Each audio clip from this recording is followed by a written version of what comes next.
Every day of our lives is potentially the day when we are involved in a serious accident. A few of us can't even make it out of the bedroom. Others don't make it down the stairs in one piece. A lot of us manage to cut or burn ourselves in the kitchen. And when it comes to do-it-yourself accidents, it seems there's no stopping us.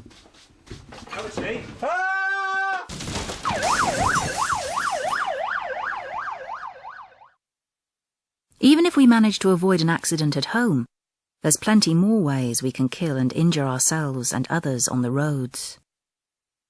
Sadly, many of these will be children.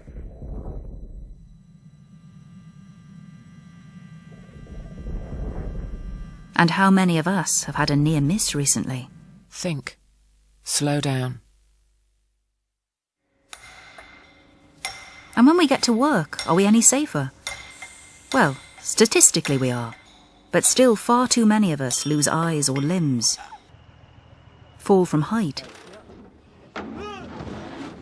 get hit by moving vehicles, or do stupid things which cost us dearly for the rest of our lives.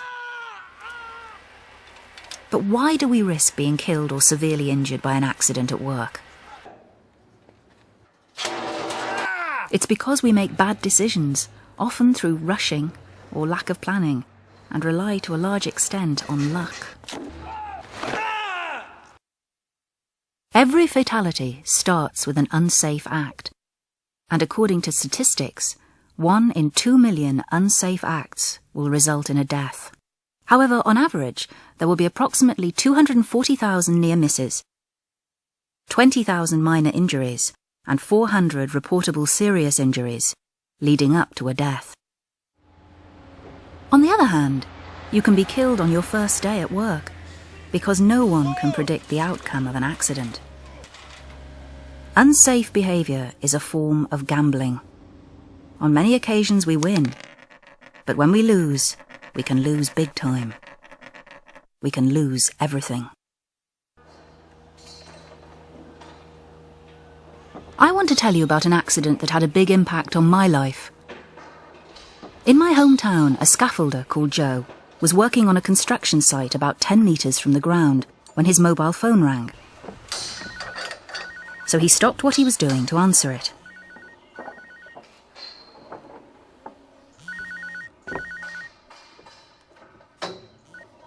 Hello, love, what's up?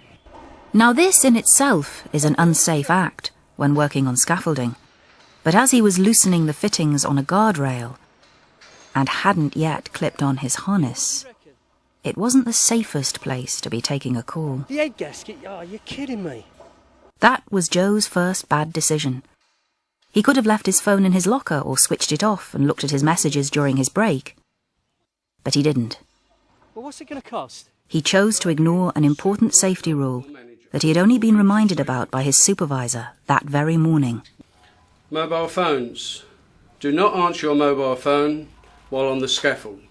Move to a safe place of work so you can answer the phone. How much? Well, it wasn't good news on the phone, but it wasn't urgent either. And as he became more agitated, Joe inched nearer to the guardrail, which he had already loosened at one end. Get another quote. But suddenly he saw his supervisor across the site, ended the call and got on with his work. Hang on, I'll have to call you back later. His unsafe act was just one of 2 million unsafe acts where nothing else happened. If only that was true. Fortunately for Joe, or unfortunately as it turned out, his supervisor was called back at the last moment, so Joe carried on talking on his mobile. OK, but I shouldn't be on the mobile up here. What actually happened next was that Joe's mate Darren came along the scaffold and had to squeeze past him. Darren went to lean on the guardrail, but Joe suddenly remembered that he had loosened it. Darren gave Joe a bit of a ticking off and should have reported the incident as a near miss. But they were good mates, and it had never happened before. It was just one of 240,000 near misses that remain just that. Near misses. The type we've all had at some time in our lives. except it didn't quite happen that way. Darren and Joe were good friends. They'd worked together for years, but familiarity can breed complacency. Sorry, mate. Luckily, Joe's quick reaction saved Darren from falling off the scaffold when the guardrail gave way. It held enough at one end for Joe to haul Darren back, but at the cost of a painful landing on his knee. Darren, I'm sorry. It was a minor injury, one of 20,000 minor injuries that never become anything else. A bit of first aid, a bit of sticking plaster, and a relieved friend who realises that it was his fault, but is too embarrassed to report himself to his supervisor. I'm so sorry, mate. I've never done anything like that before. You know that. But Joe didn't get away with it. His supervisor heard about the incident and conducted an inquiry.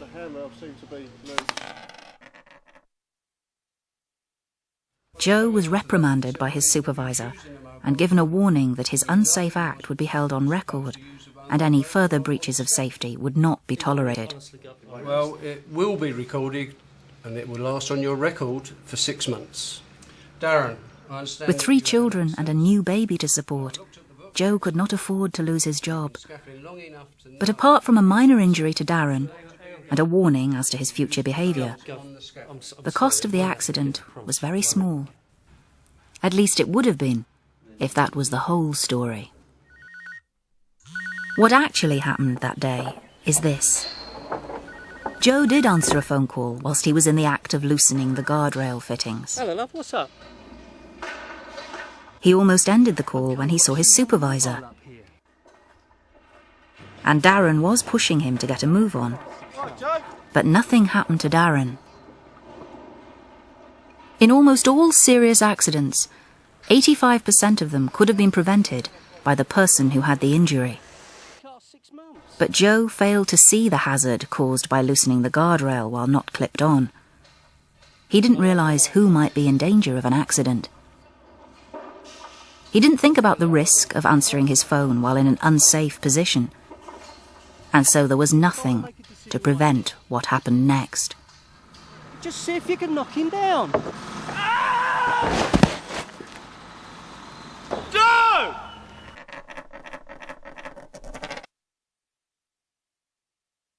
Joe broke both his legs, fractured his pelvis, and suffered a serious spinal injury. But after months in hospital, the doctors managed to put him back together again. He survived an horrific fall, but paid a terrible price.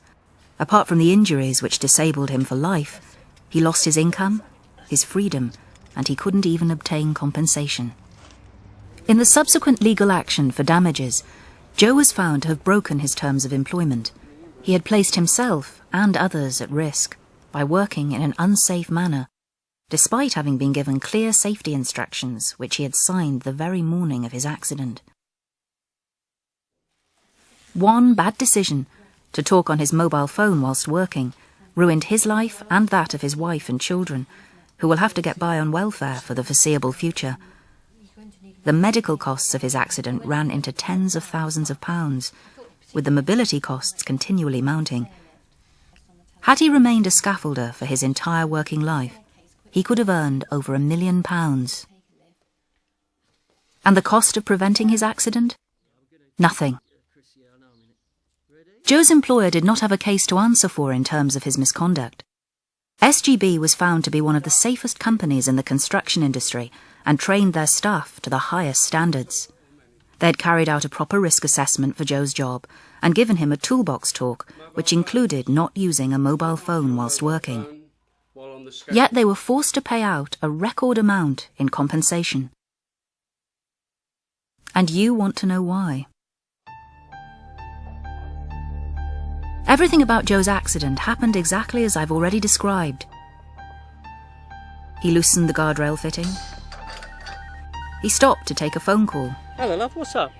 Darren tried to hurry him along. Right, Joe. He got a bit agitated, I don't want to make a decision right now. and he forgot that he had loosened the guardrail. See if you can knock him down. When he came crashing over the side of the scaffolding, I heard him scream. I looked up, and that was the last thing I ever saw. You see, I was killed instantly when the board Joe was holding sailed beyond the safety fence and struck me on the head.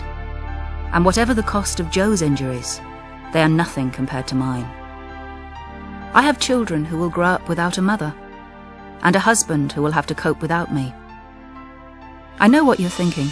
I was unlucky enough to be in the wrong place at the wrong time. A few seconds later, and the board would have hit the path. A few seconds earlier, and I would have passed by unharmed. The truth is, the few seconds that killed me were the few seconds it took Joe to answer his phone. That one unsafe action set in motion a roll of the dice that happens with every unsafe act, no matter whether it's at work, in your car, or in your home. Where the dice lands could change your life forever. So it's best not to throw it in the first place.